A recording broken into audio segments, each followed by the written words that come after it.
Welcome to episode 84 of the Left Behind Game Club. This week, we play Oxenfree. You can find all things Left Behind Game Club at leftbehindgame.club, on Twitter at leftbehindclub, and on Instagram at leftbehindgameclub. Just one quick technical note. Partway through the recording, Michael knocked out the cable for his microphone, so we had to use a backup for his track. So his audio is a little bit lower quality than the rest. We apologize for the inconvenience. With Oxenfree, it may look like a coming-of-age story, but there's way more beneath the surface of this one. So you all moved in? No, not really. And it's Jonas? Not Jonah? Yeah, Jonas. Everyone, this is Jonas, Alex's new stepbrother from... I already forgot where. Yeah, he's cool, so be nice. Oh, we won't bite. What's so, special about this place? The whole reason Alex brought her radio is because you can sometimes pick up frequencies to stations that don't exist. See, this island's pretty cool, right? You're listening to the Left Behind Game Club.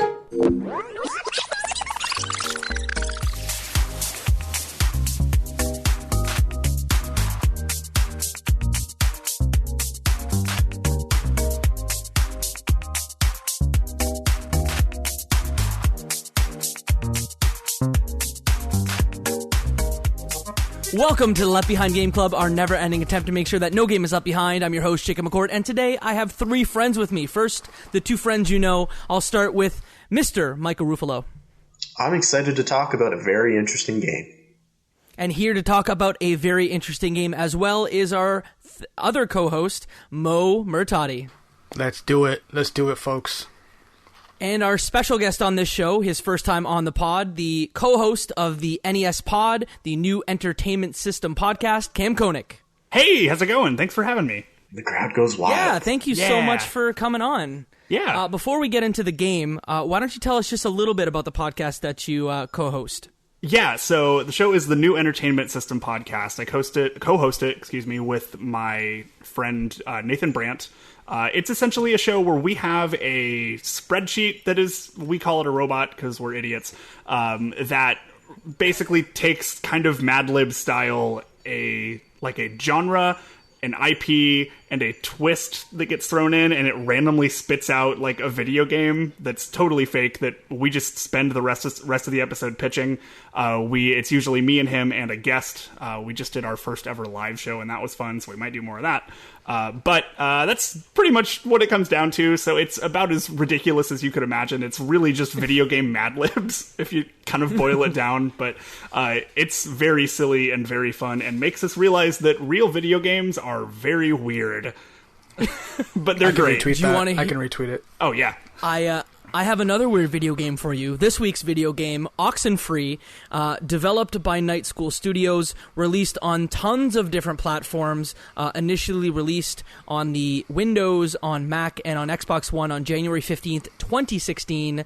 Gentlemen, before we dive into the game really deeply, what I would like you to do is try and give me your fast pitch on Oxenfree, so a one-sentence pitch about this video game. We will start with Mike.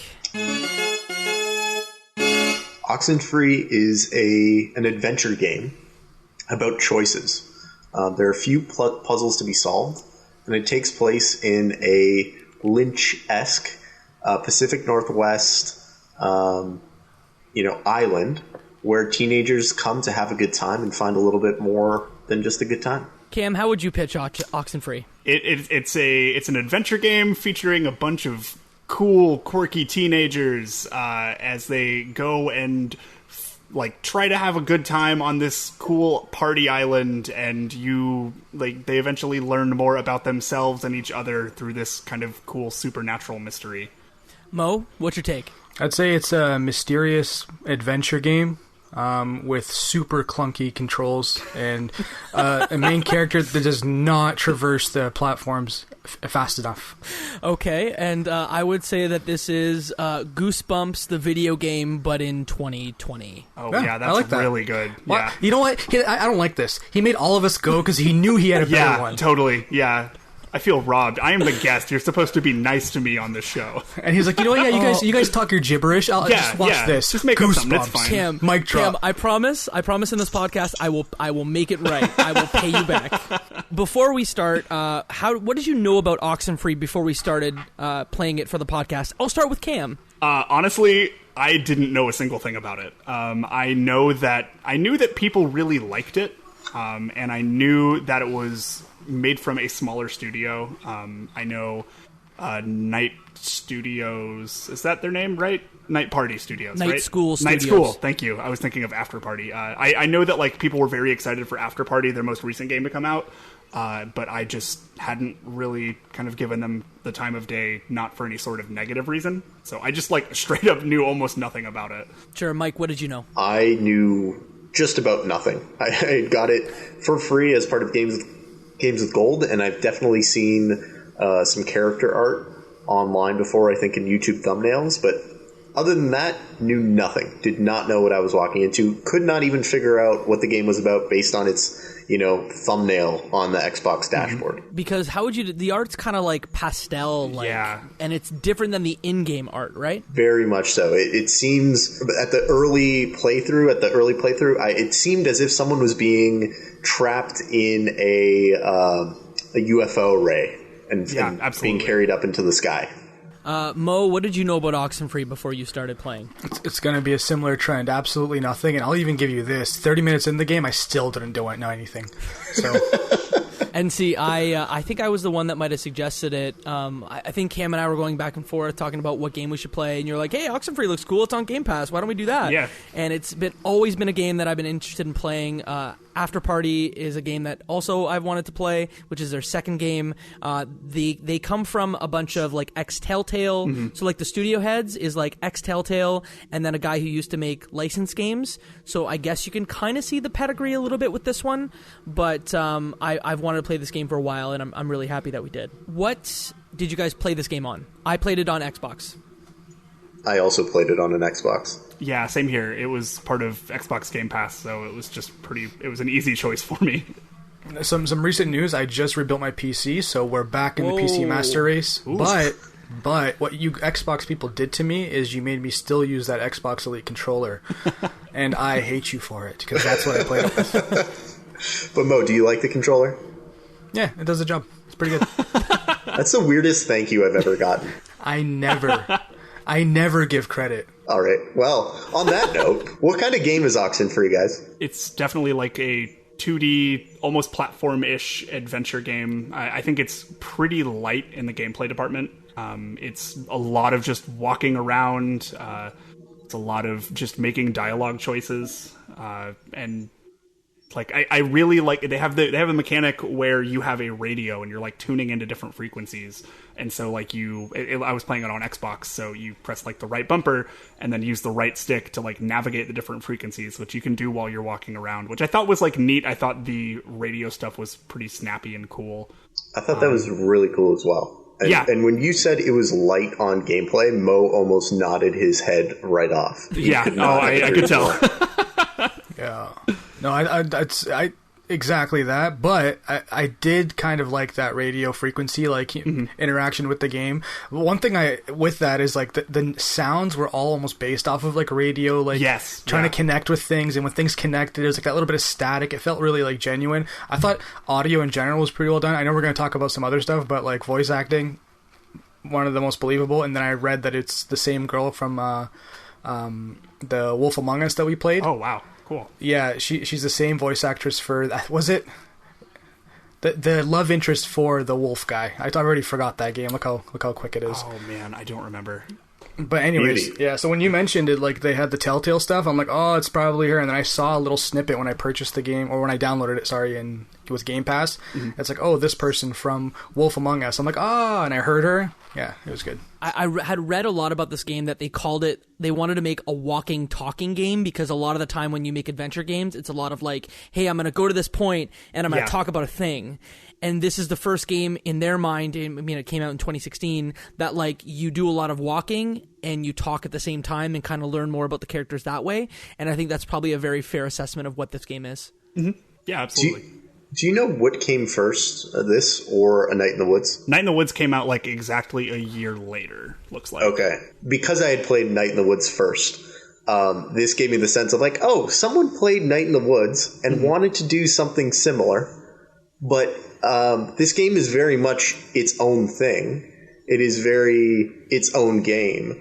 But I feel it has a lot of ties to Night in the Woods. Sure. It's got a vague cosmic horror element to it as well that I'm sure we'll get into.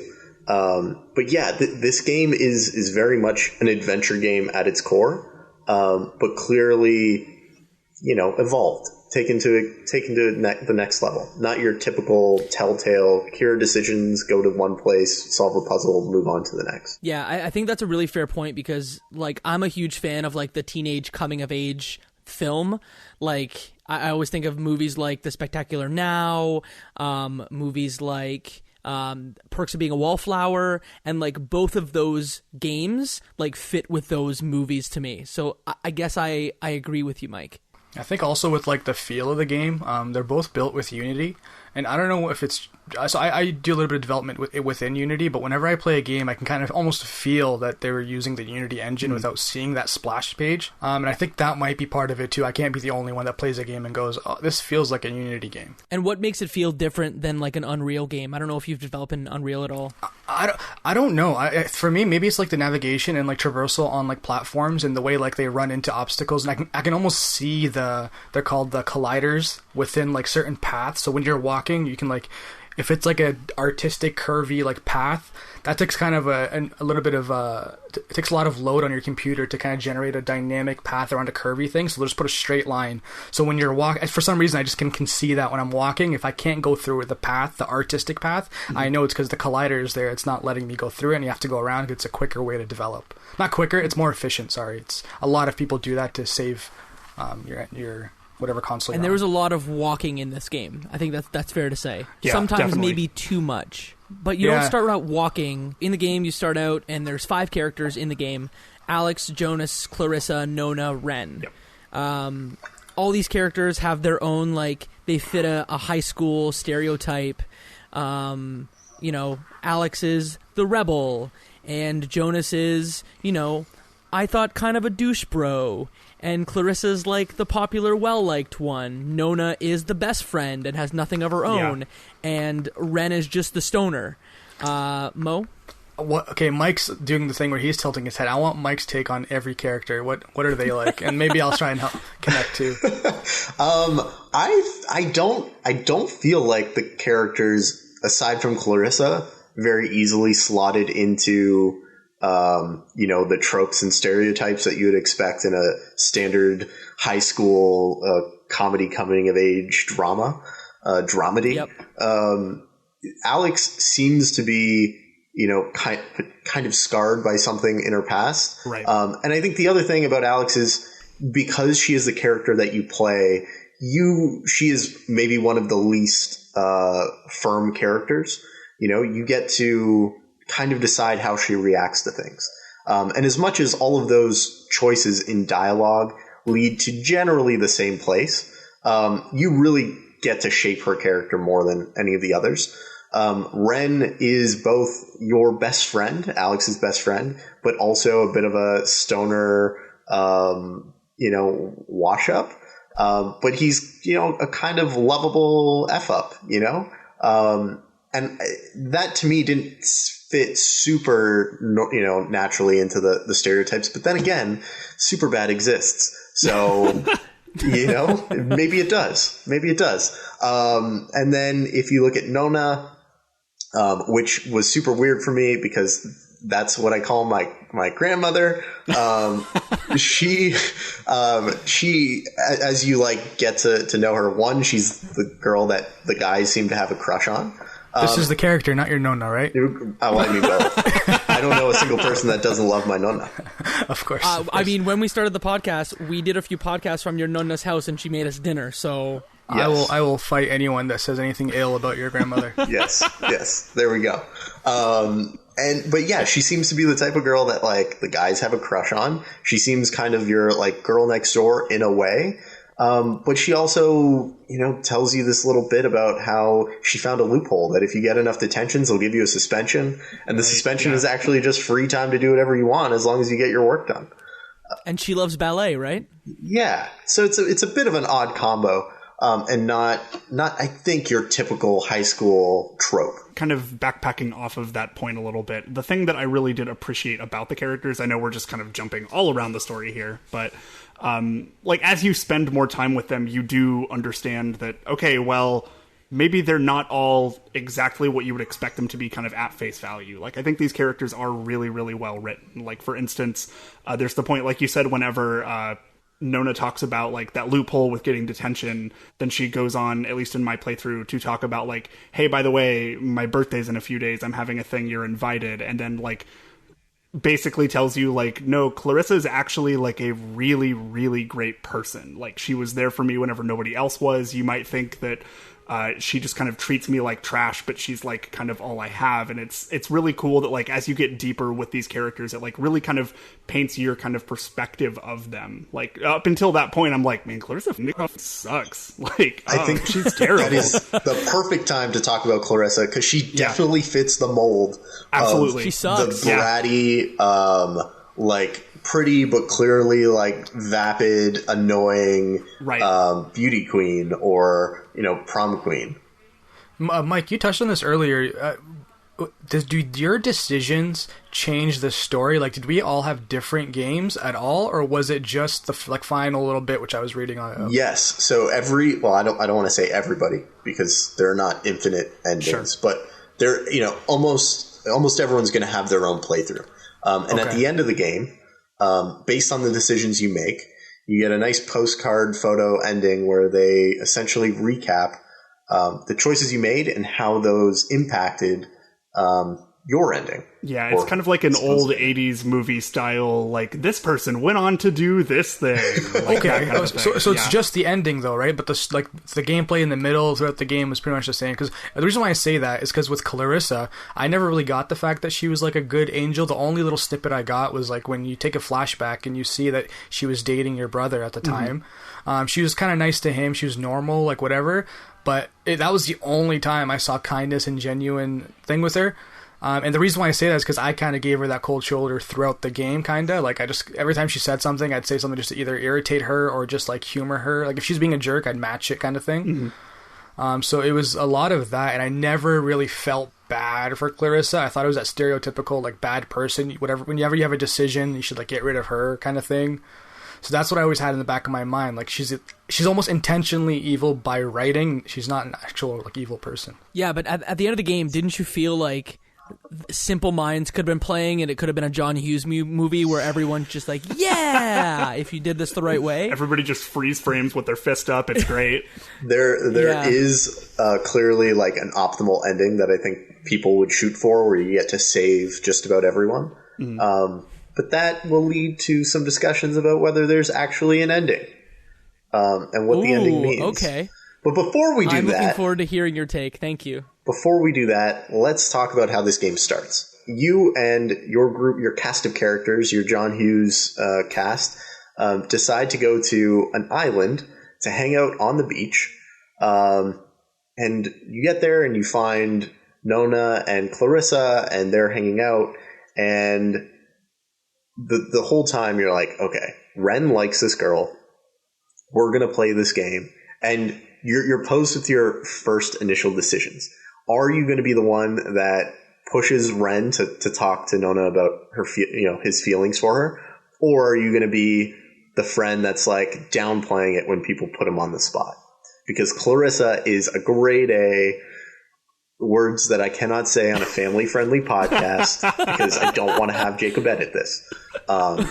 She's really mean. She's not a nice lady. She's not a nice lady.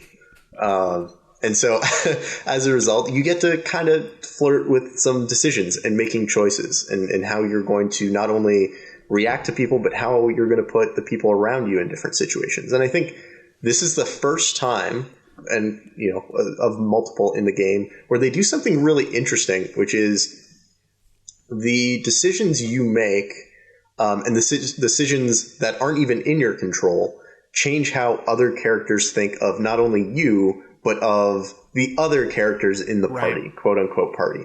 And the way that you know this is you'll see all of the characters standing around and they'll have a colored speech bubble above them. But when you say something or make a decision or say something about someone else, you can see how people have changed their thoughts about that person. So you might see Ren's face pop up in Nona's speech bubble. Or you might see, any of the others pop up in your speech bubble. And all of that ultimately, I think, gives a little nod to like, oh, wow, there's actually an interior life to these other characters. Right, yeah. Which is often, tough to actually get to, A lot of characters are poorly written and you never get a sense of an interior life there and that they have their own feelings and opinions about people other than what they explicitly say. So it's cool to see their reactions. Yeah, and if you think about like a Telltale game, like in a Telltale game, typically all the characters react to you and they will change their perception of you or vice versa. But it was nice to see in this game how other characters, based on your decisions, were being affected. I don't think there are many other games, at least at that era, where your decisions would affect characters that were not directly tied to you. Yeah, absolutely. And like I think a big part of that, like kind of obviously jumping ahead a little bit, is like the decisions that you make ultimately are like help decide whether or not like Nona and Ren get together at the end of the game. Like that's something that has like absolutely nothing to do with you as a player or as a character, but like it's cool to see that like your impact on two people individually can like change how they feel about each other and even just other things that you're doing. Right after that beach scene and Clarissa being a grade A B, you end up hopping the fence with some friends and go into the cave and you're like, hey, there is this really creepy, interesting thing. We brought the radio. You're going to love seeing this. And you go into the cave and you tune the radio and I don't know how to describe it, but all hell kind of breaks loose. You hear static essentially, and lights start showing up in the cave randomly. It's almost like alien-esque, like there's some kind of like extraterrestrial vibe to it. And it's like, oh, what's causing this? And someone's like, oh, it could be ancient signals or the mountains are deflecting it. There has to be a logical reason. Right. But then video games. And at that point, like the entire game flipped on its head and you end up separated from your friends and the cave that you are in no longer can get you out. And that's kind of when you start to learn and the entire story of the game starts to unravel itself very slowly. Yeah, I think at this point you kind of realize your friends are distributed in different locations and you kind of have to try to find a way to figure out, 1, how to get out of the cave, 2, what is going on, and 3, should I just leave here? Like, should we just leave the entire island? Like, what are we trying to do right now? Yeah. There are a couple of mysteries that pop up throughout the story. One is how people keep losing time. The second is how you end up getting stuck in loops of time, where you end up having to repeat a sequence, and each time you're given a different dialogue, and sometimes characters are aware that they're stuck in a loop, and sometimes they're not. And then I think the third recurring theme is possessions, where some of the characters, both you and the characters in your party, end up being possessed by what I guess are ghosts from another dimension. Yeah, I do really enjoy that they keep referring to them as ghosts when it like clearly is not ghosts, but that's just what they call them because they're teenagers and that's what I would call them, you know? Yeah. It does really drive home the fact that like they are way out of their element here. That's a really good point. Really good point. I thought the whole time that it was aliens because I'm like, why would a radio be able to pick up ghosts and why would they be able to interact like this and all of that? And I just thought it was like dumb teenagers that are, jumping to a conclusion. But in the end of the game, you find out like, yeah, it is kind of ghosts. It's totally ghosts, but like they were just calling them ghosts because that's just what somebody jokingly called them first. Yeah. When you first like saw them in the game, were any of you guys like scared or spooked or anything like that? Because I don't know about you guys, but with me, it must have been because it's a platformer. I didn't. There was no like jump scares when I saw the spirits or the blacked out like shadowy and the red eyes randomly in certain spots. I never was like, oh my god, what is that? It was always like, all right, how do I get through this kind of thing? Yeah, I wouldn't say that this game ever scared me. It was more of like, I can definitely tell that it is very suspenseful. I think it is a little bit horror inspired for sure, but I don't think any part of it's scary. It's more just very kind of gripping, and like I always kind of wanted to know what was going to happen next. Yeah. But I wasn't ever like driven by fear or anything like that. Yeah, and I don't want to get the listeners like, don't think I'm some super tough guy. I can't play horror games. Like, I don't like that in my life. Same here, yeah. And, like, in this one, I was like, if this was a first-person, like, style game, and I saw those same little ghost alien things, I would be freaked out and not want to play the game. But it had to have been just, like, the perspective of seeing the whole world. There's nothing hidden from me. Even with the flashlight, it's like, it's a platformer. I'm not in trouble. Right. Like, I like, that was one of the things where if it was first-person, I would be kind of like, oh my god, I can't do this. I had to play this game in multiple sections because... not that I found it too scary, but I did find it emotionally draining to kind of be on edge a little bit, as much as I was. And so I think I played this over the course of 3 or 4 sessions. And that actually led to a glitch in the game, which prevented me from seeing a bunch of content and all of that. But we'll get to that later. I had something like that too. We'll bring it up after. Yeah. One thing I want to mention, because you did bring it up, the whole rewinding thing. So one of the, I guess, elements of the game is you'd be like traversing somewhere, and all of a sudden you'll do like a VHS like tape recording where it brings you back to another spot, and you realize like, did I just do this? Did I just have deja vu? And at one point, I don't know if it was my fault, but I must have did something like 6 times, or it was the first instance of the rewinding, and I was so close to messaging Jacob and saying, I'm not going on this podcast. Like, I can't finish this game. Like, I'm not reading. Well, yeah, it got so frustrating, and then I was like, oh, okay, thank goodness this is part of the game. Yeah. Because if it was telling me to try something else and it wasn't telling me what to do, I was going to be so upset. Right. Yeah, I actually can't repeat what you call this game in our private chats because we are a PG podcast. But much like the characters in this game, I will say that you called it Oxenfree, and I guess I know why now. And that's exactly where I was, Jacob, at the time when I said that. That's what I had to like kind of get through. Even when playing this, I tried playing it 3 times. The 3rd time, I played it the whole way through. Okay. So, like, I played it once, and I didn't save up to the beach area, and I did it again up to the beach area and got distracted, and then the 3rd time was finally, all right, to the beach area and beyond, and I blitzed it in one sesh. I don't think that there was many jump scares, but, like, I think it's very fair to say that at certain points, I think of, like, the quiz that you get put on. Yeah. For people with a fainter heart may be a little bit scary. Sure. Just because it's so unexpected. Yeah, I think that entire bit where you are going through that like military base is just straight up horror. Like, it's just kind of terrifying. Like, the subject matter gets very dark. Everything is like kind of terrifying. But yeah, I was it kind of grabbed me a little bit. It's like, oh, this was like kind of creepy and interesting up until this point. But then at this point, I'm like, oh, there are like handprints on this chalkboard, and they're drawing like Hangman. Somebody's gonna die if I get this question wrong. Yeah, what woke me up from like this game being like a nice little friendly PG style game is I think Clarissa in that military base just falls out of the window straight flat on her face. Yeah. Oh my god. And I was like, okay, this Falls is a game. nice way to put it, because it seems like she jumps. Oh, yeah, she jumps. If there's any listeners that are fans of Game of Thrones, it's when what's his name? Bran Stark falls from the window and falls flat on his face to break his legs. It's the exact same thing. I'm glad you phrased it the way you did. That the thing that kind of snapped you out of your sleep, because I was falling asleep multiple times throughout this game because the music and the scenery is generally peaceful. Yeah. And so I would oscillate between dozing off as I'm like walking from one end of the map to the other and being like too tense or on edge that I would just want to stop playing. I had something similar, Mike. And the one thing that kept me going through it is my rage because there was no fast travel. That kept me fully alert and upset. So right, there's ghosts in this game. So like kind of along that note, I didn't actually mind the fact that there was no fast travel. I think it kind of worked in the game's favor because it does a really good job of spending that time filling it with dialogue between whatever character you're with at the time. It allows you to like get those choices to affect other relationships, but also like learn a lot more about the characters themselves. Like at one point where you are like coming down from the tower and you're basically heading back to the town to grab the stuff from the parks department. And I took Nona with me.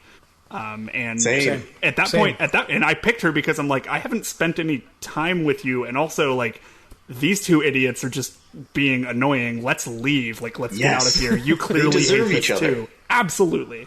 Yeah. So like that was like really cool that taking that time going through essentially like the path of the beginning of the game again, but just with a different character, spending that time learning about Nona and learning also like by proxy about Clarissa. I thought that was really interesting. It kind of reminded me a little bit in how like the new God of War game that came out in 2018 spends its free time, like how you get in the boat and it's almost kind of no time wasted, because as you're just like doing the stuff that would be typically boring, Mimir is just telling you stories and it's like adding to this world building. I thought they handled the like quote empty space of the game pretty well. Yeah, I think it's fair to say that this game would literally be 90 minutes if there was fast travel in it. Totally. And I just don't think it works because there's only, about 10 screens. But to traverse one of the, like, quote-unquote adventure game screens, like, it may take you 5 minutes. I know you said, Mo, that the platforming's not fast enough, but I think it was in service of what the game was trying to deliver content-wise. I will hop in there and say the map is frustratingly hard to use. I kind of wish I didn't have a map to begin with, because if I was not looking at the map, I think I still would have found my way to the place I needed to be just as fast. Yeah. It was unnervingly obtuse for an instrument that's supposed to help you get places. It did the opposite. 100%. There's some instances where it's like you have to go left to get to this place, and I'm like, no, you have to go down. It's like, no, go left. And it's like, no, I can't. So I've never fought and argued with a map, and Oxenfree did it for me. Until now, Mo. Until now. Yeah, man. I mean, it was cute, and it was great how instead of having like a traditional objective screen, the characters were just writing on the map to say like, hey, go here, do this, go here, do this, God. and that was cute. The aesthetic of this game, I think we say like is great across graphics, music, etc. I was playing the game, and I'm kind of working on a small little like passion project where I'm building a platformer. And as I was playing through, I'm like, that's a nice little background, little image. This is a cool little music tone. The flashlight, that's really handy when the character's carrying it and moving around. So I'm just taking personal notes too. It's pretty well polished. If it wasn't for the super slow walking at times, I would have been like, okay, navigation is pretty good. Right. So, speaking of polish, when I ran into my bug, I went to the Steam page or forums. I found out there are a lot of bugs in this game, which I guess is just a result of there being a lot of sequencing, potential sequencing issues. And so, as the story progresses, you essentially realize you need to deal with Maggie Adler, who's the old woman who just died, on the island. She was the only resident who had lived there for about eternity. And you and your party are trying to get off the island and escape, and there's a boat at her house and more stuff you have to find there. But as you finish the Maggie Adler house and have to go to the bomb shelter or go to the relay tower to unlock the bomb shelter, that's when I decided this is a good time to take a break. This house is pretty intense. I'm going to go do something else. I'm going to play some Rocket League. I'm going to play some Call of Duty. I'm going to do just about anything else. And when I came back, the relay towers were finished. Pretty much all the objectives on the map. So the map is one of the ways you track how far you are in the game. It'll write your mission objectives along the way, and when you complete them, they'll be crossed off. There were 3, I think, more objectives on the map that were crossed out that I had never completed. Oh, no. Which Weird. locked me out of seeing a good chunk of content. And it was, immediately after walking out, I have like a premonition of Ren drowning, and I'm like, I missed an episode of this TV show because that does not make any sense. I had a bug too, Mike, but it wasn't that bad. I would have stopped playing if something like that happened. With me, it was in the final sequence when you're finally about to go up to the bunker, and it gives you that option, like, hey, let's take a photo. This is the last chance. Like, you can hug your friends if you want, blah, blah, blah. So I finished the entire game, went to play through it that way, and then at the very end, in the results page, I only had one results page. It was just a screenshot with, like, I had 2 pie charts, and I actually still have the game open right now. I'm hoping it catches on or goes to the next part. So I only have one thing of like what I did. And when I saw that, I'm like, you know what? Maybe there's autosave. Let me close it. Let me see where I was at. And it started me back up before entering the bunker. So I went to the bunker again. Same thing happened. And now I'm not doing it again. Oh, no. Yeah. So I can kind of explain what I did. And I kind of know my ending because it has the photo. Okay. And maybe the pie charts say more than I know. And I can kind of show you that. And you guys can kind of maybe help me figure out what I did. I think the one thing that we're kind of dancing around is just, I know that Mike kind of wants to talk about like the deep lore, but like we find out pretty quickly what happens, like why this thing is happening on the island, and it's because of a submarine sinking, right? That's essentially what it is, right? Oh, I didn't know that. Yeah. Oh boy, this is going to be fun. Basically, I saw the exploding submarine. I was like, oh, that's neat. And then I moved on. Yeah. Basically what it is That is the most Moe thing ever. I'm sorry, Cam. That is the most Moe thing ever. Basically what it is like, I guess because the ghosts end up being like passengers of like a military submarine that sank around the area, but they like had a nuclear accident. They had a nuclear reactor, and that like sent them to another dimension.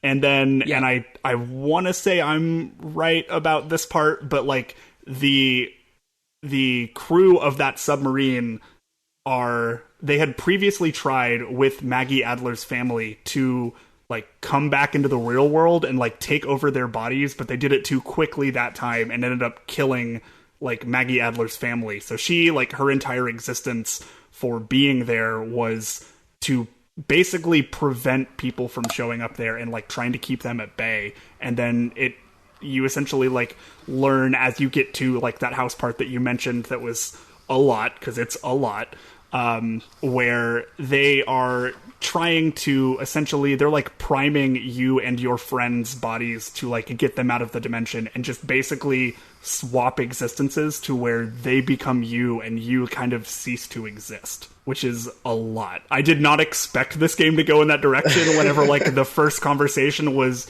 oh, hey, what's up? This is my new stepbrother, you know? Yes. Also, the dynamics between Alex and Jonas, who are brand new stepbrother, stepsister, incredibly weird. Oh, absolutely. They nailed how awkward that was. Well, so, I mean, I didn't feel like they were awkward together. I felt they had, like, kind of rapport that was too good for kids who were just kind of, like, pushed together and be like, hey, you're siblings now. Deal with it. Yeah, I can see that.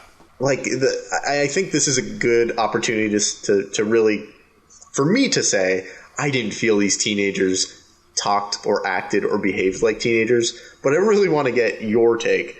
What did you guys think? Did they feel like teenagers to you? Well, I want to credit Jake Decker at Jacob Deck on Twitter, who asked the question for the pod. What did you all think of the dialogue and writing? Did the characters talk like teenagers in your opinion? I remember thinking the dialogue was a bit too corny for my taste, but I haven't played it in years. I think that they were maybe a little too mature, because it didn't click with me right away that they were high schoolers. I thought that they were like college students, like first year college students, because they seemed just maybe a little bit too old. And it really annoyed me that they weren't swearing. Like, kids who are 17 in 2015 like don't say friggin', and like they will just drop the F-bomb. So like, why not go all the way with it? You've never been to Utah. You mean Oregon? Right. But in Utah, this is just a small aside. One of my favorite bits of TikTok/YouTube content is going to students at BYU and having them fill in the blank when the blank in a lyric should be a swear word, and them just being like, I can't do it. I won't do it. I can't do it. Oh, that's adorable. It's one of my favorite things. So anyway. I was going to mention, I like the dialogue a whole lot in this game. It very much felt to me like you kind of mentioned, you know, they were not real teenagers at all because they didn't swear near as much. But like I feel like they did a really good job of kind of almost like a TV style teenager, if that makes sense. Like, it very much felt like a drama with like teens that had like relatively relatable dialogue, if that makes sense. I think like the emotional beats were pretty good. I think they were handled decently well. I liked a lot of the dialogue. I thought the voice acting was really, really well done.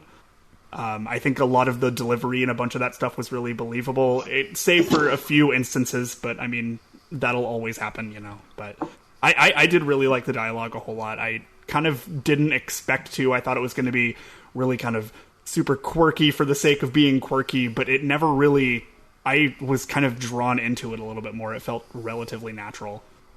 Yeah, I wasn't offended by it either. It was fine, but I did have those moments where I'm like, no one would say that. That's like a movie line. Like, what is this? Alex's character was pretty consistent, though. The highs, the lows, the mids, I believed almost all of it. But like Jacob said, if you said they're a college student, I would have been like, oh, makes sense. Totally. If you said they're high schoolers, I'm like... Grade 12s? Yeah. Yeah. What I appreciated is the fact that in the dialogue system, you could press a button while someone was talking, and then depending on the kind of tone of the conversation, sometimes they would let the person finish their entire sentence, but other times, like, Alex would just jump into the conversation, and it made it sound really natural. And I guess, like, from a systems perspective, I really appreciated that. Yes. And despite the maybe more maturity than a 17 or 16-year-old would have, I appreciated how natural the dialogue was from that perspective.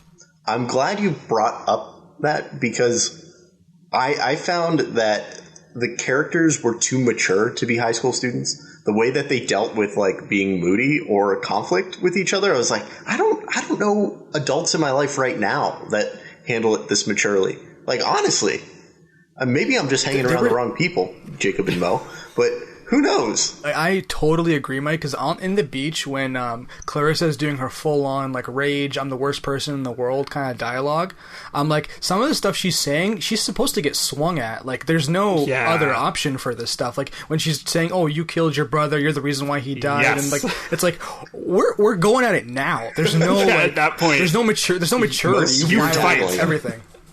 Yeah, like, like, what's going on? Like, why is everyone all just like, oh, yeah, this is a great conversation? It's like, no, like... Kind of along that same point, I did feel like some of the, like, a few of the heavier story bits, I think they were handled okay. But for instance, like you mentioned previously, whenever you see that kind of hallucination of Clarissa, like, jumping out the window, and, like, your character, like, Alex is just like, oh my god, she's dead. Like, I thought that was okay, but then just was a little bit brushed off relatively quickly, because at that point you were still figuring out, like, none of this is, you still don't really understand that all of that is fake. I think that gets brushed off a little well. I did like the point that you can, as you're, like, having these hallucinations and, like, being possessed or seeing possessions, you can, like, tell other people and, like, let them know exactly what you saw. But I also don't necessarily know if a teenager would have the emotional maturity to be just like, oh my god, I just saw our friend drown. Like, I feel like a teenager, and I could just be completely not giving any credit to teenagers nowadays. I am 26 years old. I have no idea. I feel like a lot of teenagers right now would just be like, oh my god, I just saw them drown. Just immediately out of there. TikTok. Like, totally, yeah. Just over here flossing with this dude just drowning behind me. It's great. Renegade. So is this kind of when the game starts to, like, funnel you towards the final section, or kind of the final piece? So you're starting to figure out, like, okay, the USS Kanaloa drowned and was actually taken out many years ago. There's 80 something crew members that are dead. These are not ghosts. These are people that are trying to get our bodies. And the longer that we let them into our bodies and don't do anything and get off this island, the more likely it is that we're going to lose our bodies forever, and they're just going to take our bodies and go bye-bye.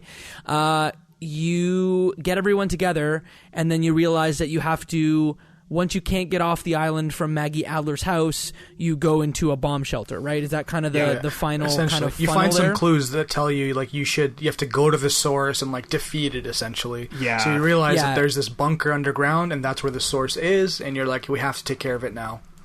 Yeah, and that's when you get kind of the upgraded radio that gives you access to lower frequencies and higher frequencies that let you access these, like, frequency locks that let you get into the final bunker that may allow you to kind of confront the final, I don't want to say confront the final boss, but, like, confront the ghosts to try and get off the island. Right, hit the climax of the story. So I think that one thing that's pretty important to bring up also plot-wise is at some point, really just kind of starting from Maggie Adler's house is that they straight up like possess Clarissa and kind of use her as a vehicle for them as an entity to kind of get at the rest of the crew. So crew meaning your team, not the crew of the ship.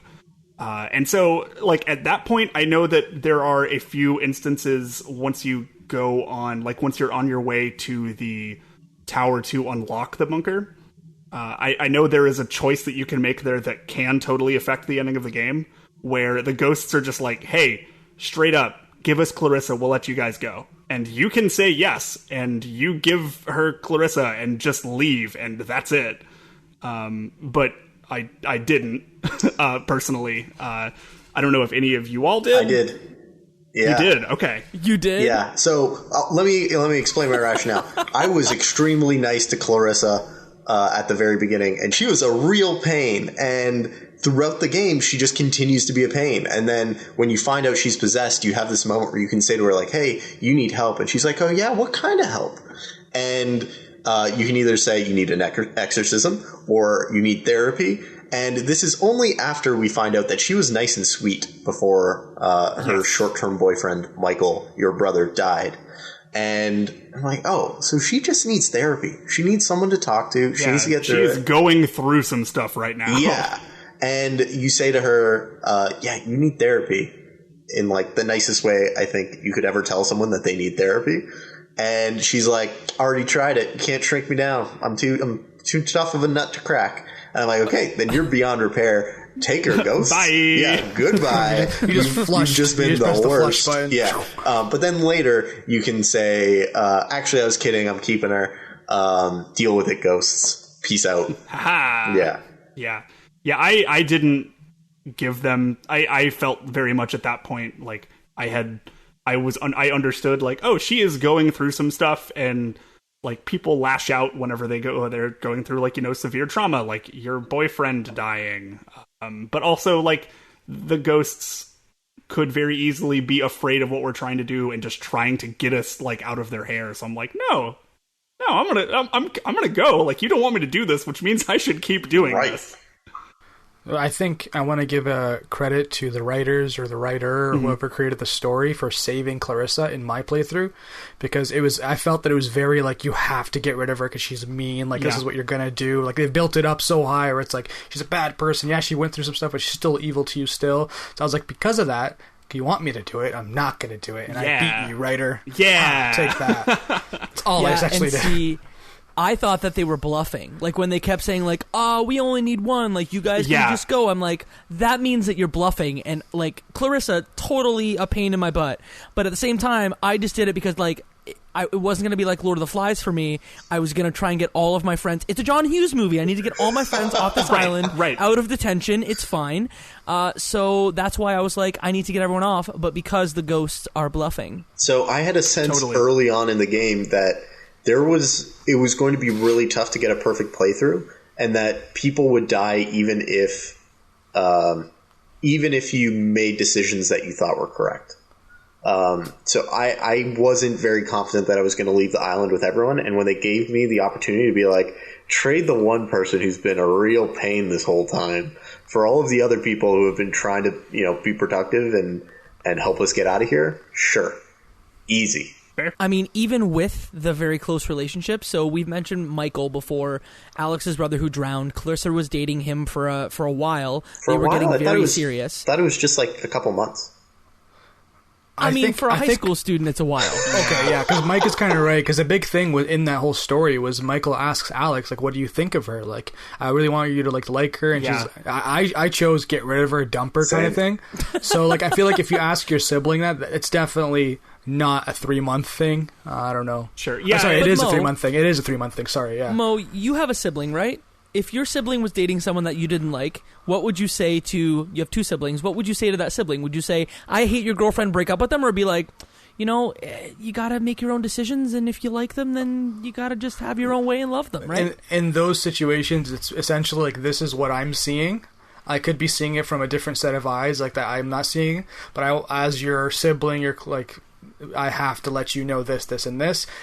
I'm either going to be like you're standing up at your wedding with this person, or they're going to be gone and I'll still be with you. That's kind of how I would explain that one.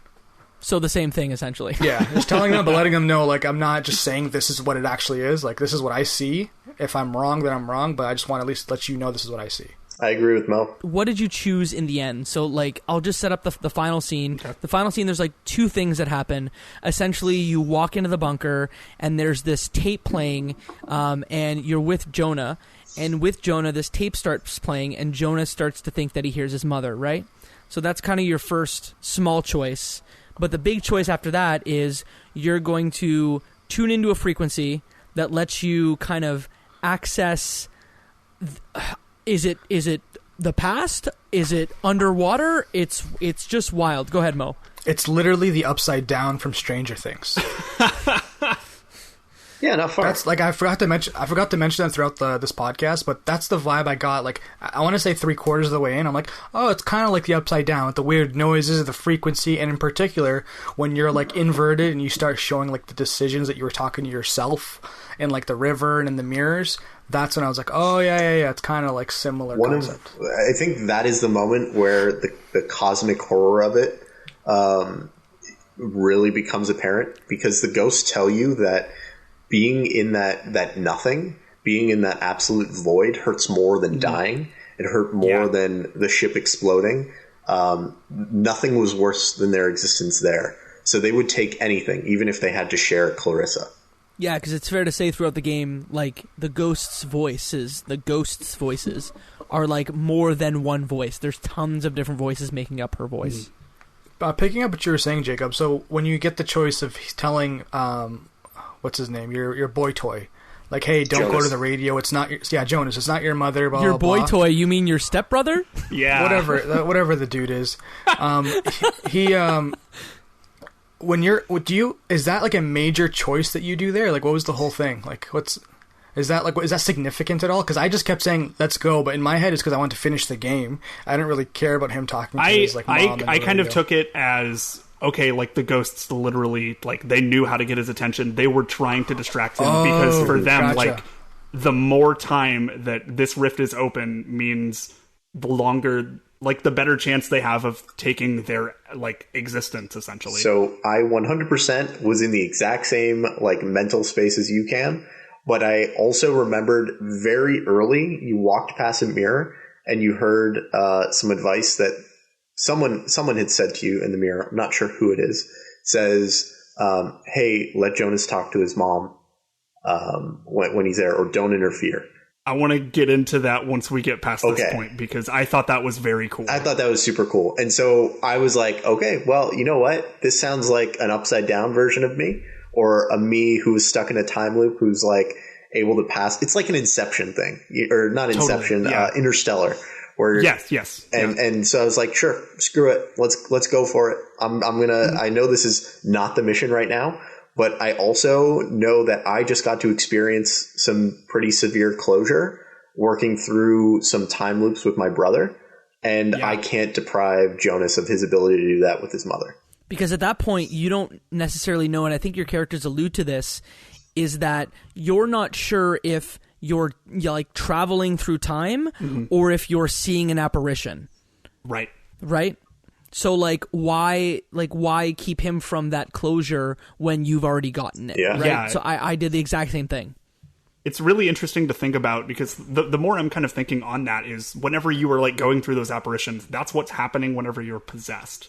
And so it's like almost the ghosts like are very much trapping you, as they mentioned later, with like they're wanting you to stay in that possession state for as long as possible. They're like, I took it as them kind of trying to immobilize you because they are showing you what you most want to see. Yeah, and I don't know if you get an explanation of that, but like you would have to imagine that like they're possessing you so they would get to know what your deepest, darkest secrets are. That's like the one thing that I don't really think you don't understand what it's like to be a ghost. Totally. Or whatever the hell they are.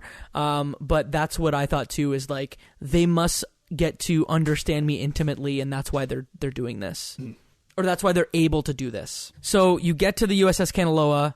you're approached by kind of, I forget what they're called, but the game actually gives them a name for the actual like big bad dark creature, because there's the void in front of you, but there's also this like blackened like shadow creature who's in front of you, who's speaking to you besides, like there's Clarissa, and then there's this dark figure behind Clarissa, and they're both talking to you and saying like, okay, so what are you going to do?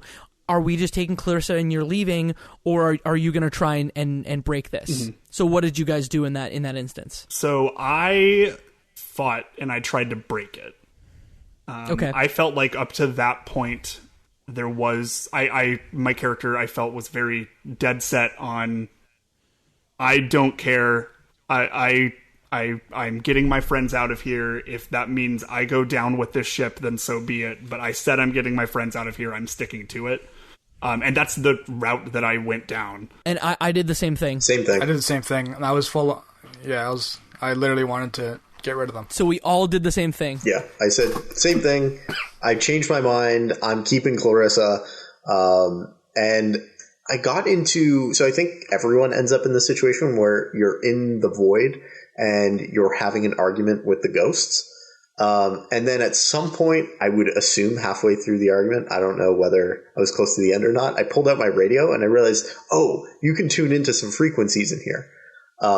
And that kind of sets off a chain reaction of, essentially explosions and different bursts of light.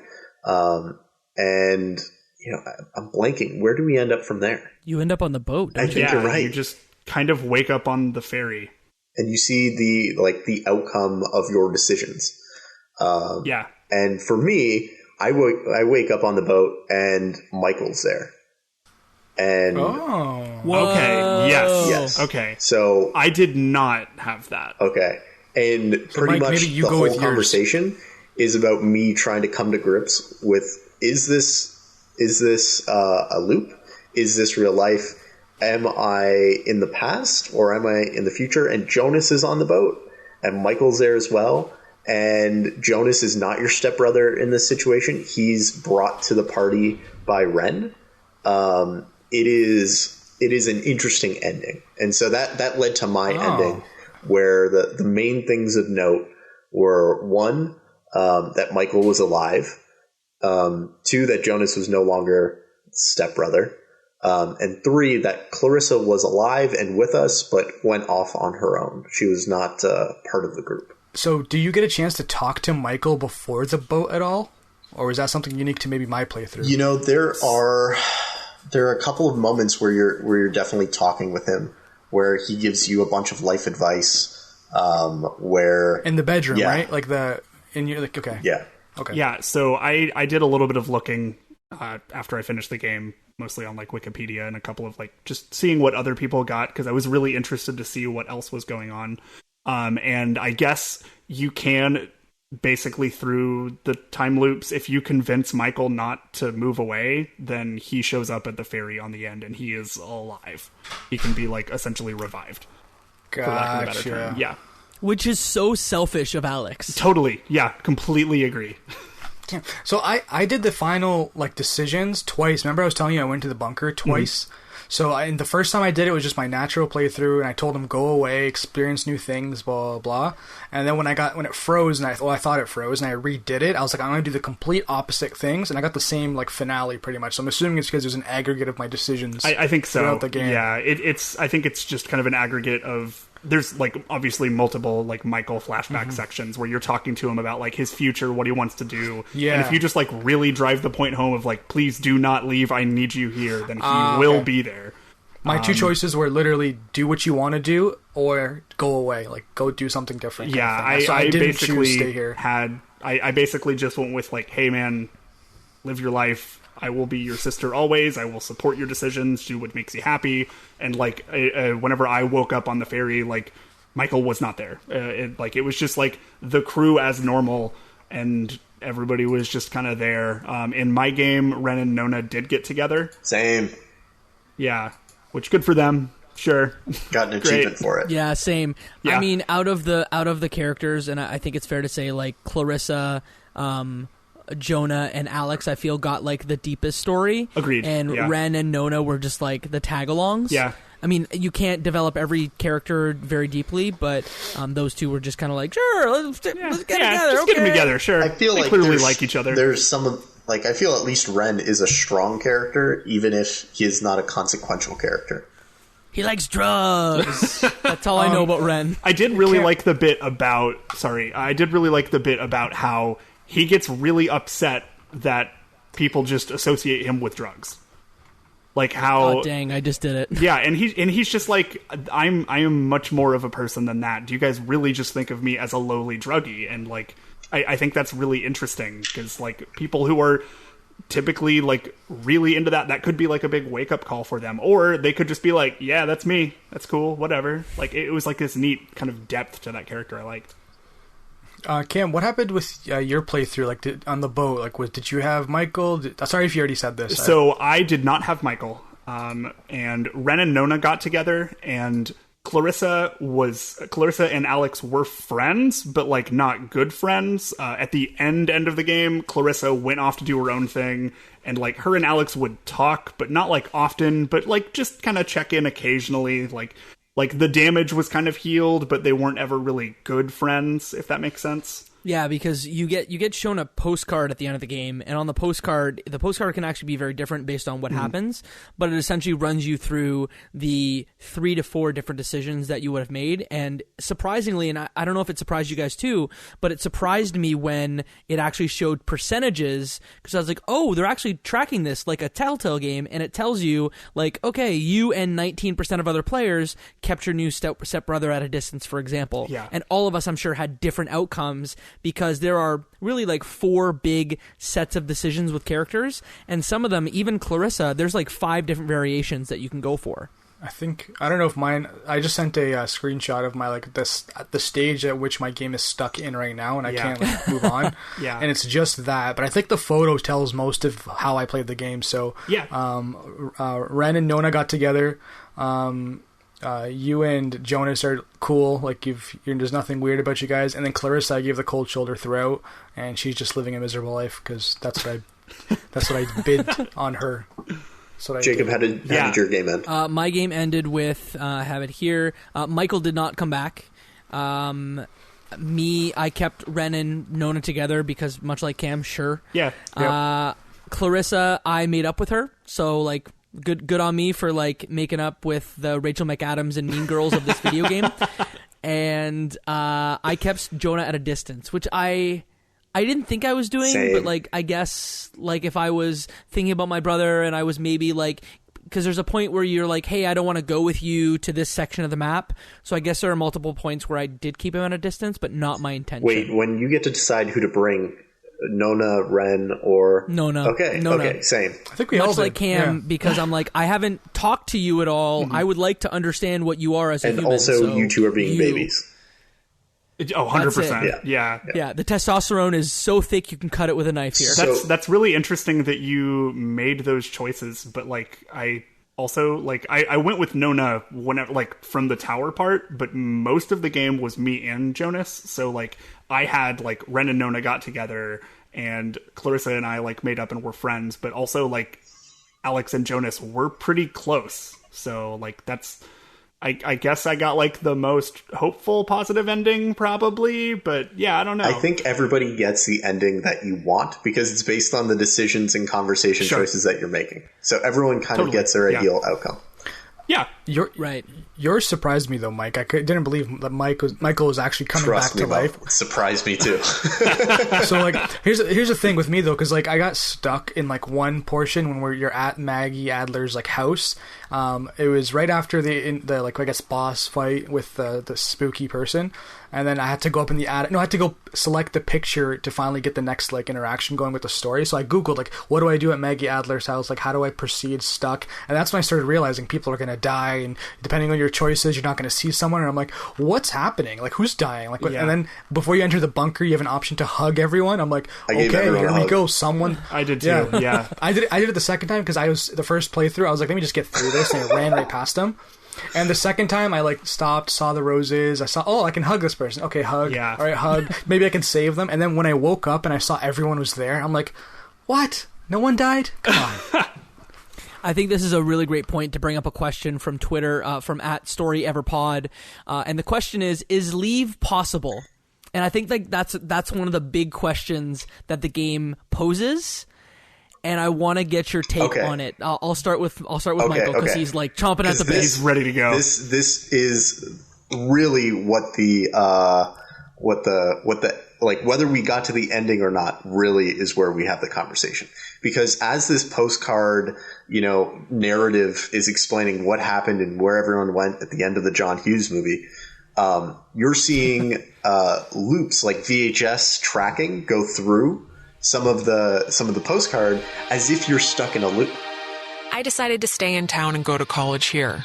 It's practically up the road, and I just wanted something familiar, I guess. But anyways, what time is it? Yeah, sorry, I gotta run or I'll miss the ferry. Run's dragging me out to Edwards Island for that yearly beach party thing, and I have to pick up what's-his-name Jonas, too. I hope he's not weird or mean or something. Whatever, I'm sure it'll be fun. It's something to do, right? Yeah. And when you hit at the end of all of the credits, you're prompted with a new game plus mode, where you go right back in and you play the game again and are able to change your decisions. And you could even make the choice not to go onto the island to even begin with. And that, to me, says that you're actually stuck on the inside of that portal that you opened, that what the ghosts had told you, that, yeah, you could be in here and you can close this portal and prevent us from getting out, but you're sacrificing yourself. You won't be able to get out either. And whatever you're actually seeing is another world or another dimension where the one Alex took the sacrifice so that way the other dimensions of Alex could exist and live their idealized state. Yeah, I think what's really interesting is, one, this game, when it first came out, it didn't have New Game Plus for the first 6 months. So I don't know what the heck this game looked like without New Game Plus. Well, there is an ARG built into the game. So if you're given some clues that Maggie Adler hid stuff around the island, and if you dial into her frequency on the radio, I think it's 140.1 or something along those lines. Yes. Yeah. And you're by her clues, you'll be able to find the letters and find the different clues that she's left. And if you read through them all, you'll find out even more about it. And one of the anomalies, if you translate it out, is a phone number. And if you dial into it, it's the audio track from the game. And within that is Morse code.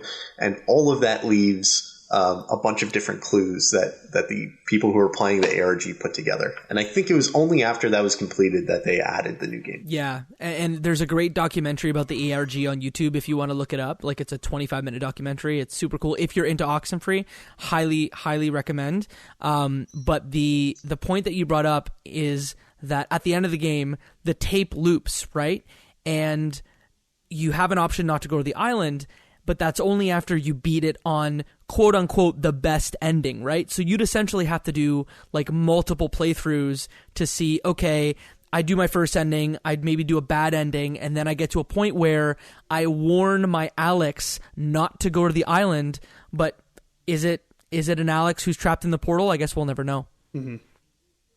Does the totem stop spinning at the end of Inception? It's so cool. That is maybe my favorite part about this whole game, about how it's very meta in a way. Like, we kind of alluded to it a little bit, but like almost like the negative world version of Alex that you see in Reflections. Like, whenever I saw those, it had like gamer tags above their head, which were literally people on my friends list who have played through that game. And then as you are going through for like the quote final encounter to like fight the rift or whatever, like you get stuck in time and you are literally that like negative version, and it shows your name above your head, and it lets you like essentially give a message to that player, to another player who is like on your friends list, and you can see like saying like, hey, you should do this. But also at that point, you don't know what that message means. It's Journey-esque.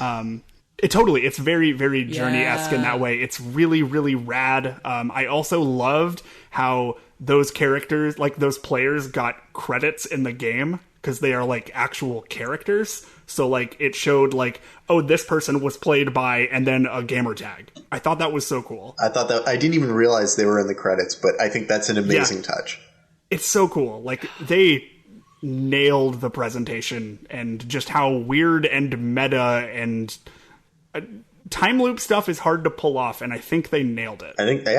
I think it's very clear on Mo's face right now that the parts of the games that we enjoyed the most, that we think is the most interesting, is the part that Mo engaged with the least. Is that fair to say, Mo? Kinda. I'm gonna leave my hot take for the end. But it was fine. Way to save it for the end, Mo.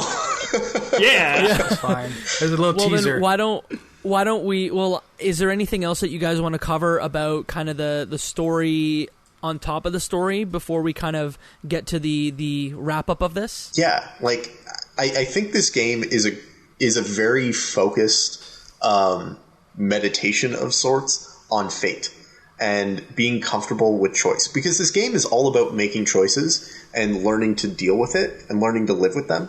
And it made me think of there is this thought experiment that Nietzsche, the philosopher, has, and he says if a being were to wake you in the night and tell you in the cold of your sleep that you were to live your life over and over, you would die and be born and live that life again. He says, would you say thank you, angel, or would damn you, demon?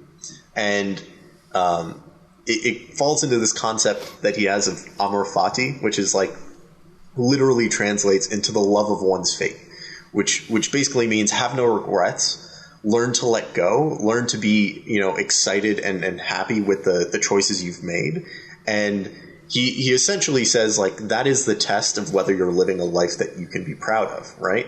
Would you go through all of the things that you've dealt with, and are you taking those as growth experiences, or are you, is that ultimately just baggage that you're carrying and not, developing further from it?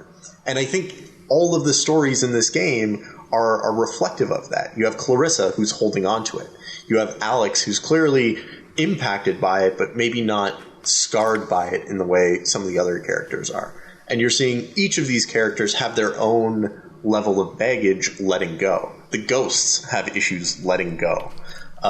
Maggie Adler of letting go of her family and her friend who is trapped on the other side. I think there's all of these different elements and touch points on the idea of fate and letting go and being comfortable with the choices you've made that I think this game does an amazing job at. That is definitely not, something it'll beat you over the head with. Mike, I think you made the perfect plug for Disney's Frozen, and I was so glad you said it. Let it go, let it go. The whole entire time, so essentially we're talking about Frozen, right? And then you're like, and then you just let it go. You just let it go. And I'm like, oh man. I like how you just went from Mike's really deep philosophical point, and you're like, Frozen, great movie. I had to, man. This whole podcast I've been talking about punching people and being ruthless. Yeah. I grabbed the freaking stress ball that I'm squeezing right now to calm down, and the stress ball brought out Frozen. Well, that's what this podcast is all about, I guess. Mike saying really smart things and Mo getting really angry about them. Whatever you say, Olaf. Mike, just last question on this. Do you think that that model applies here, though? Because from what I was able to surmise, there's not a single ending. Even the quote-unquote best ending, you still have questions about, am I, I warned Alex, but if I'm in a time loop, does that mean that I just helped time loop Alex in one instance? Does it apply here? I don't think the idea that there are multiple universes precludes the interpretation or precludes the message of being comfortable with the choices you've made and not living in regret. And the reason I say that is because I think the most likely real outcome of the story is the Alex that you've been playing is trapped on the inside of it and is comfortable and not having the regret, making the trade-off of, making the sacrifice so her friends could get away.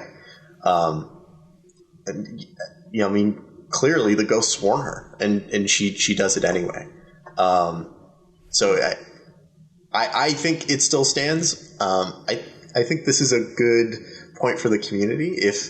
I'd love to hear what you guys think and how you weigh in on it. And we've got a nice new spoiler channel in the Discord if you want to hop in there and share some thoughts. That's actually exactly where I was going with this. Just kind of a final question. It came from the Discord. It came from Ludo Narrative FM. It came from Blake.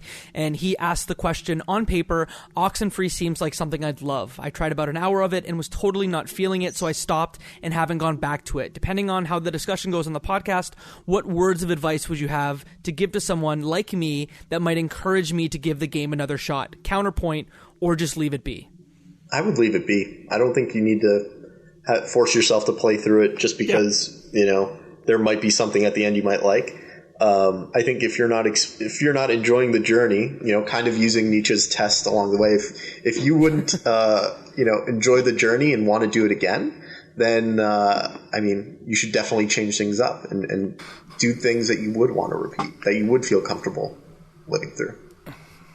I may provide the opposite, just because I think this game, I felt the first little bit of it was very slow and nothing was happening. It was a lot of setup for a story, especially because once it only starts becoming an interesting story once you're in front of that cave and the lights start flashing with the radio. That's when I felt that's when it becomes something. The rest is all just teenagers talking about where they are, why are we here, let's jump. It's 30 minutes in. So I feel like if that's what he's referring to, if he got only up to there and wasn't interested, then maybe follow Mike's advice. Maybe this isn't for you. But I think once you get past that and you kind of see the ghosts and stories, you might like this game. It might be a story game that someone who's interested in story games would love. Yeah, I feel like this game doesn't really... I think it does a pretty good job, at least in my opinion, of not sticking around longer than it needs to.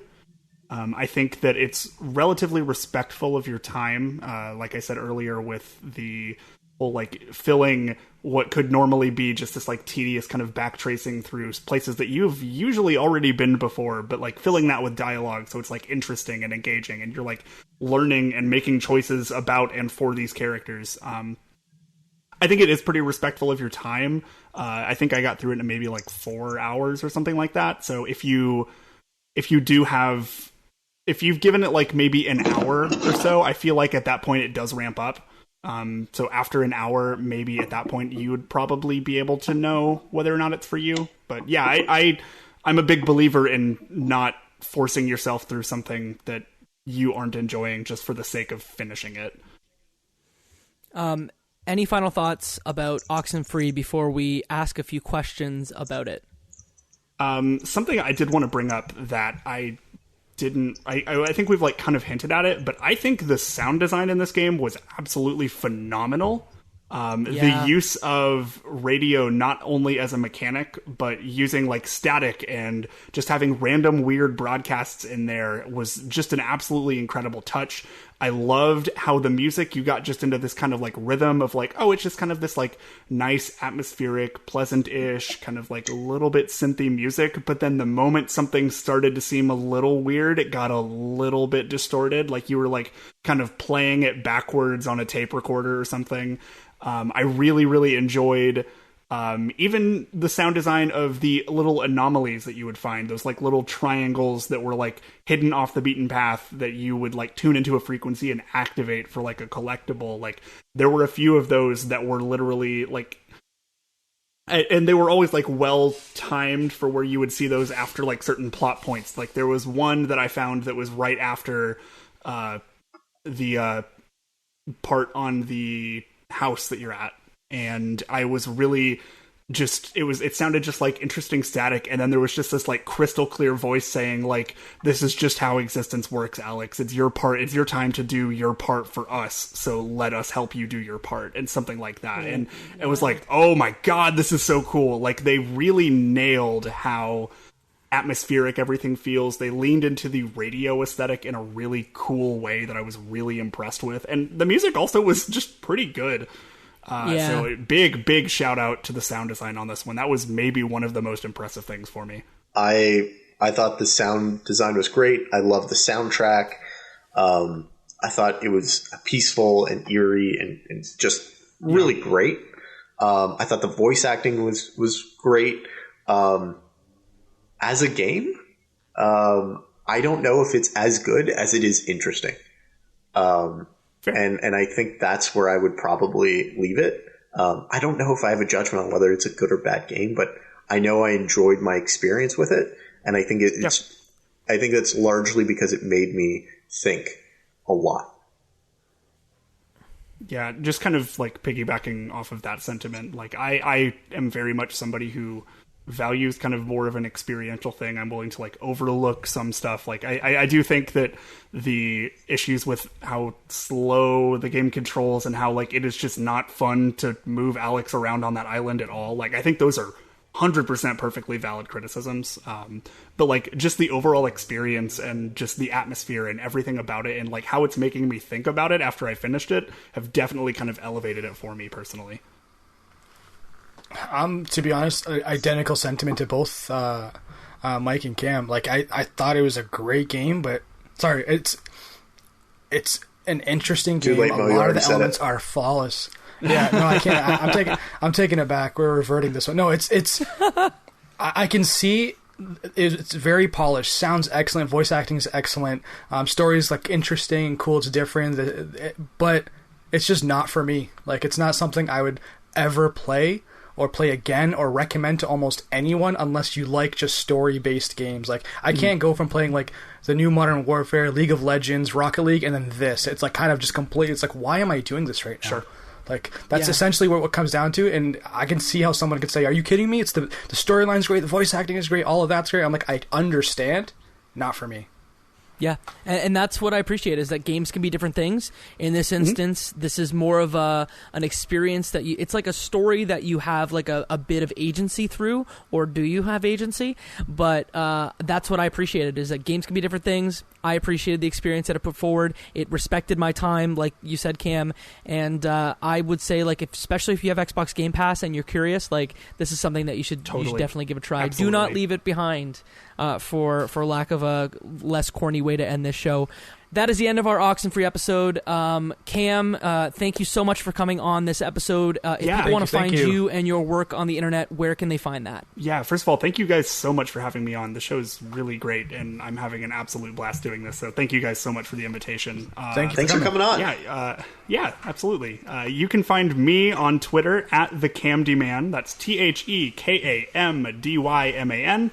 I am, as I mentioned earlier, the co-host of the New Entertainment System podcast, a show where we make fake video games with a fake robot, and it's fun. That is at the NES Pod, which I'm surprised we got. I also do some Twitch streaming here and there, twitch.tv/Kam Konek, KamKonek. But anytime I ever work on or do or guest on anything at all, I will pretty much always throw it somewhere up on my Twitter. So if you're wanting to keep in touch with the stuff that I am up to, or just very bad jokes, I'm sorry, follow me on Twitter. That's probably the best way to get a hold of me. And I just want to throw like an endorsement your way that like your podcast is super dope. So like if people want to listen to something funny about video games, like please, the NES Pod, like go find it. It is hilarious. Thank you so much. Of course. It's a blast. We have a lot of fun doing it. If people want to find more about the Left Behind Game Club, Mo, where can people find information about us? You can go on to leftbehindgame.club or leftbehindgameclub.com. We have a website up there which features our entire catalog of podcasts. We also have a nice shiny button that will take you directly to our awesome Discord server where our community is always chatting about the greatest deals, the gaming news, what's going on with the Epic Game Store and their partnership with developers. All that fun stuff is on there. It's your one-stop shop for news and fun with gaming. And you can find me at Emertati on most social media platforms. I also just started doing a little bit of streaming, so you can find me at twitch.com/Shenron the Dragon, your favorite Dragon Ball Z character. Excellent. Once again, it's twitch.com/Shenron the Dragon. And yeah, Mike, where can the fine folks find you? Fine folks can find me in the Discord server, talking about some of the latest deals and frustrating news in games. And you can also find me online on most social places at RuffoloM, RUFFOLOM. or michaelruffalo.com. Jacob, where can the people find you at online? They can find me on the internet at Jacob McCord on all major social media platforms and at jacobmccord.com. And Michael, what do we say to him? And that, my friends, is one less game left behind.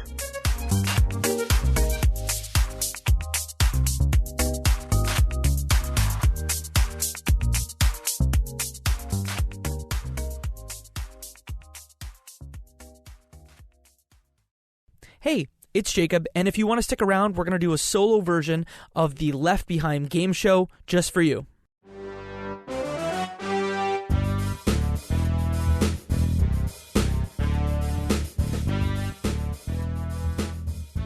Since this instance of the Left Behind game show is just between you and I, I'm going to read out the question, give you a few seconds, and then give you the answer. Let's hope you can answer all of these 8 questions. Here's the first. What is the name of the developer of this game? The answer? Night School Studios. Next question. What is the name of the fictional town in this game? The answer? Kamina, Oregon. Name Night School Studios' second game released in 2019. The answer is After Party. Question 4. Name the game based on a television series that Night School Studios co-developed with Telltale. The answer? It is a game based on Mr. Robot. Question 5. What is the name of the school where you take on Oxenfree's own terrifying quiz show? The answer? The U.S. Army Radio Communications School. Question 6. What did the officers at Fort Milner call radio codes in the game? 3, 2, 1. Cookies. The second to last question. How many people died in the sinking of the USS Kanaloa? 3, 2, 1. The answer? 97. 85 officers and 12 passengers. And finally, the most difficult question we've got for you. In the New Game Plus version of the game's ending, what is the name of the convenience store that Ren, Jonah, and Alex hang out at? The answer? Funny's Family Market. Thanks again for sticking around in this solo version of the Left Behind game show. I hope you liked it. See you next time. You nailed something that I was waiting. Time out. Mike, your microphone's not plugged in.